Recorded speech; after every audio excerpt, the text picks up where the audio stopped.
Bonjour à tous, Patrice Vassal, bonjour, merci d'être avec nous. Vous êtes directeur général de Toulouse Expo et du centre de congrès Pierre Baudis. Je voudrais pour commencer, s'il vous plaît, que l'on parle des chiffres. Ils viennent de tomber, des chiffres de fréquentation et d'activité. Quel a été pour vous l'impact de la crise ? La crise a effectivement eu un impact notamment sur le centre de congrès, puisque début 2009, nous avons essuyé un certain nombre d'annulations d'événements, notamment sur la cible entreprise. Par contre, sur l'activité congrès, on est resté stable puisqu'on a eu 32 congrès cette année encore et que généralement on tourne entre 30 et 40 congrès à l'année. Et sur le parc des expositions, effectivement, on a eu une activité qui est très stable. Je rentre là actuellement du congrès de la fédération, justement par rapport à d'autres médias. Le média salon, foire, lui, est resté très stable. Et aujourd'hui, on est tout à fait dans les objectifs et en cohérence avec les années antérieures. Ça veut dire quoi ? Ça veut dire que ça reste encore les foires, les salons, des moments importants, peut-être parfois les seuls dans certains domaines pour commercialiser, pour être au contact des gens. C'est ça ? Quelle est l'analyse que vous en faites ? L'analyse qui en est faite sur le plan national, j'entends, c'est vraiment que le média salon et foire reste un média prédominant dans la promotion d'une activité. Et c'est vrai qu'en période de crise, on peut se passer peut-être dans son plan média de quelques insertions publicitaires, mais certainement pas d'une présence salon, notamment sur les salons professionnels. Et les visiteurs sont là, hein. C'est-à-dire que les visiteurs, je parle par exemple de la foire expo, les visiteurs sont là, viennent avec un panier moyen assez important, conséquent. Hein. Tout à fait, donc au niveau du visitorat, il y a eu une stabilité d'année en année qui est constatée. On n'a pas eu de recul franc ou net sur le visitorat.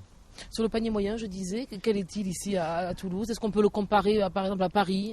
Alors oui, tout à fait. Alors c'est intéressant puisque à Paris, les chiffres viennent de sortir aussi. On est un peu plus de 700 € et sur Toulouse, on est un petit peu moins de 700 €. Voilà, donc ça reste quand même des chiffres très importants si on le compare au nombre de visiteurs qui étaient autour de 110 000 cette année. Pour les prochaines années, quels sont vos objectifs ? Quelle est l'actualité ? Alors vous savez que sur Toulouse, la mairie a mis vraiment un accent très fort à la promotion de la destination sur le marché du tourisme d'affaires. Et c'est vrai que nous avons des perspectives qui sont intéressantes puisque eh bien nous travaillons pour le futur et donc vous savez qu'il y a un projet de futur parc des expositions. Voilà. Nous travaillons pour ce futur maintenant depuis 2 ans puisque nous avons créé une structure une direction du développement qui travaille sur des événements de grande ampleur pour les années 2011 à 2016. Donc de belles perspectives. Ce qui ne nous empêche pas aujourd'hui d'accueillir quand même de très gros événements. En 2009, on a eu un très gros congrès qui a réuni 5000 participants sur 3 jours, qu'on peut citer quand même, le congrès des HLM. Et puis là, nous venons de clôturer début juin un très gros congrès de médecine et santé au travail qui a réuni 3500 médecins du travail sur 3 jours. Et c'était un congrès remarquable qui a été suivi par l'agence Europa Organisation, qui est toulousaine, et qui a été monté de manière vraiment remarquable. Quand vous dites qu'il faut promouvoir le tourisme d'affaires, est-ce qu'on arrive à chiffrer les retombées sur les hôtels, les restaurants ? Les retombées économiques sont importantes ?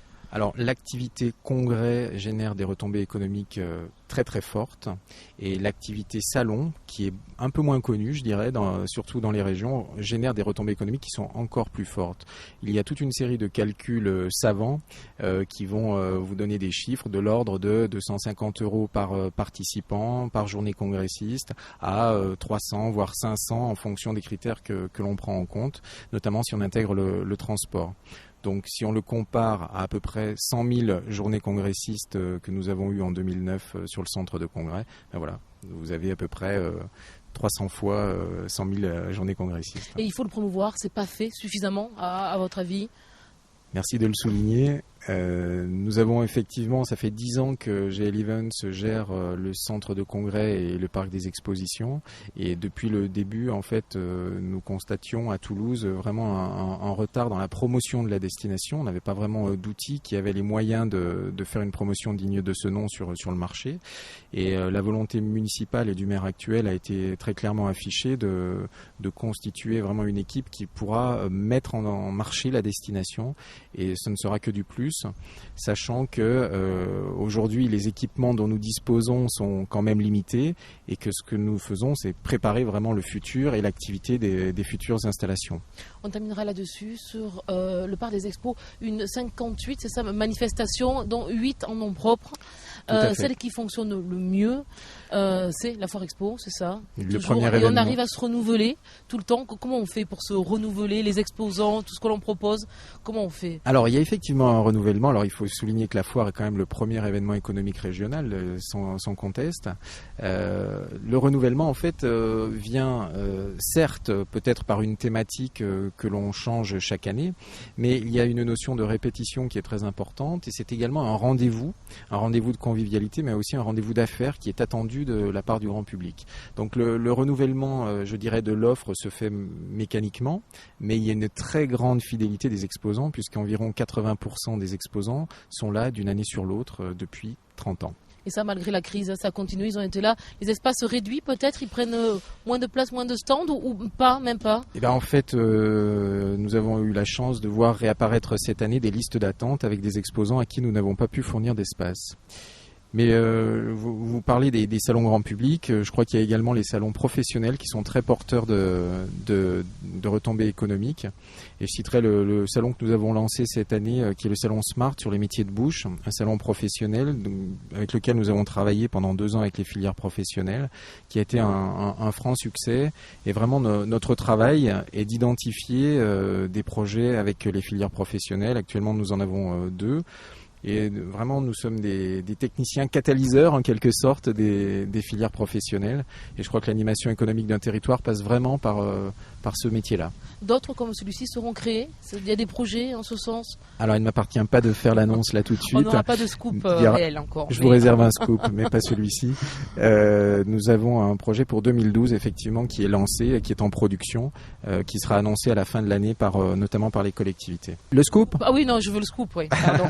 Ce matin, en fait, c'était la fin du congrès de la Fédération Foire Salon Congrès Événements de France, qui réunit, je dirais, tout le gratin de la profession. Et il se trouve que j'avais posé la candidature de Toulouse pour accueillir l'édition 2011 et que nous avons été retenus. Donc en 2011, nous aurons ce congrès à Toulouse qui réunit à peu près 350 personnes. Donc ça sera l'occasion de mettre encore plus en avant le tourisme d'affaires à Toulouse. Patrice Vassal, merci. Merci à vous. Merci à tous de nous avoir suivis. Merci à toute l'équipe qui a permis l'organisation de cette émission. Et à très bientôt sur MATV. Merci.